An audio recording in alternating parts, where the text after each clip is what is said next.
Hey, how's it going, everybody? My name is Jason. This is Art of Creation Homestead. Want to give you a quick video today, okay? Very quick video, but it's something that Angela and I, we feel pretty strongly about this.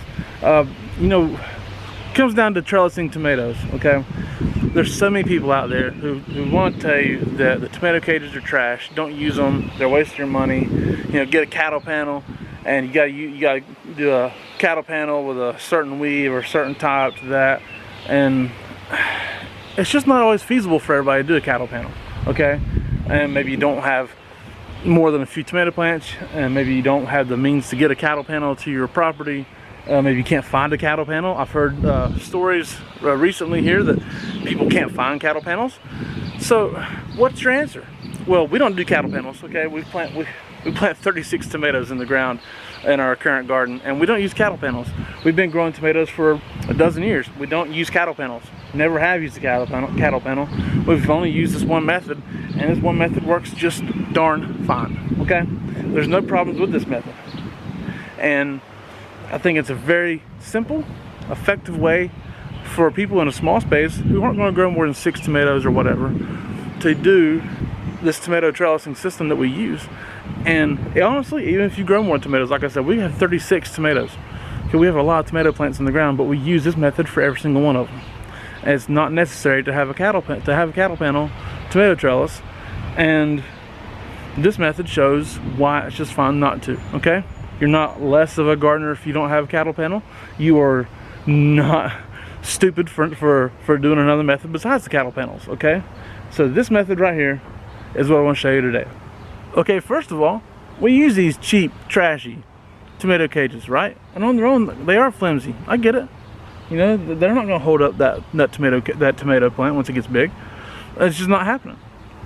But they are very effective for this use if you keep it up, okay?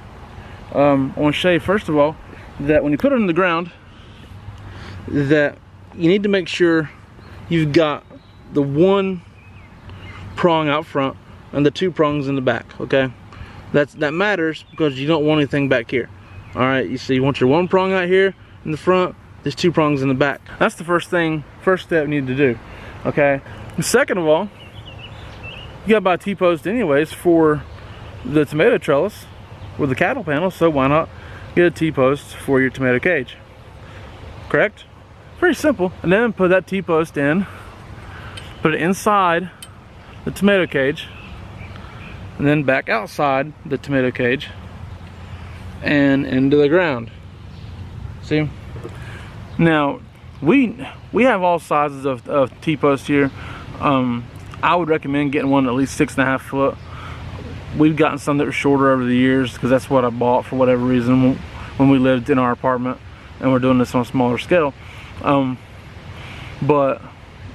a 6.5 foot T-post is probably the best, okay? Because at least for us, all of our tomatoes get at least 6 foot tall. So you want to have something at least as tall as a tomato plant. I would really benefit probably for myself getting one that's 7.5 foot, whatever you can get. But at least 6.5 foot is really best because, like I said, all of our plants get 6 foot tall or greater. So you take that T-post though, okay, and go ahead and shove it in there. Let's see, like right here. See, so it's inside the top. Now these prongs are out. See, these prongs right here, face them to the back. You're going to need that because when you use your twine and tie up to this T-post as it goes up, then that twine, here to show you, that twine catches in right here. So the twine is held on the top of this, because if you had this part in the back, it would just slide right down. But like this, the twine will catch right here. So as your tomato plant gets taller, you tie to the T-post. All right, when you're tying to the cattle panel, you're tying to whatever other trellising system you use, we'll just tie the T-post and use this cage as a support on the lower end, because that cage will, all of a sudden now, the cage is strong. See, look, cage ain't going nowhere because the T-post is in the ground.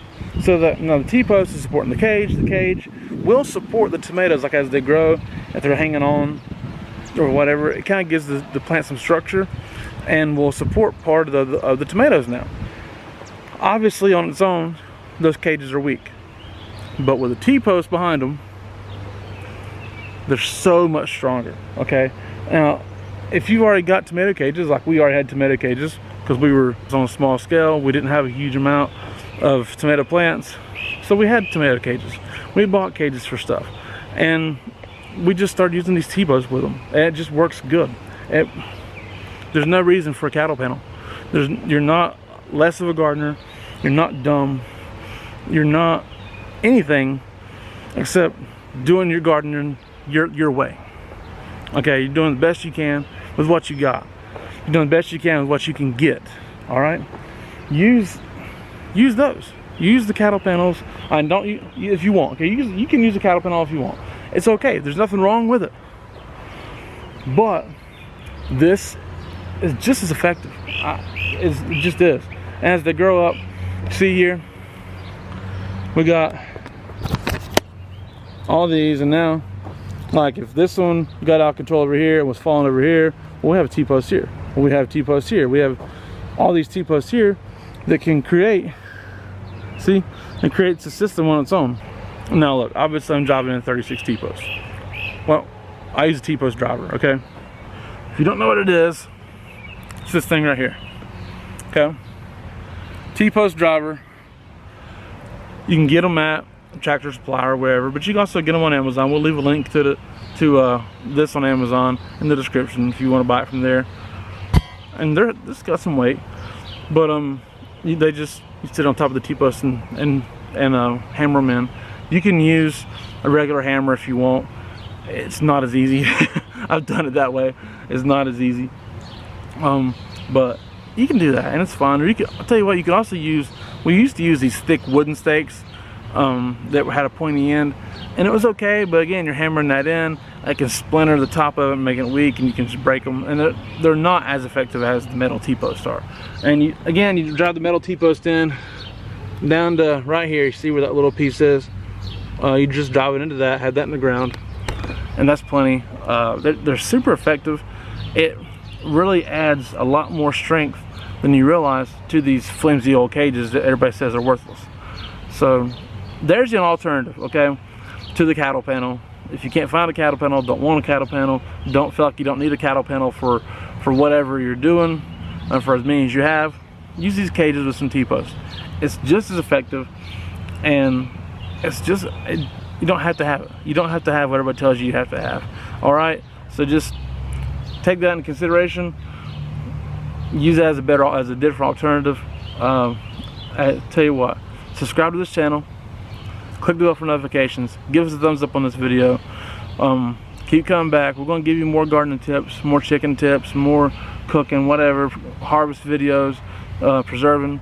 So hey, we appreciate you guys watching. My name is Jason, Art of Creation Homestead here. We love you guys. God bless you, and goodbye.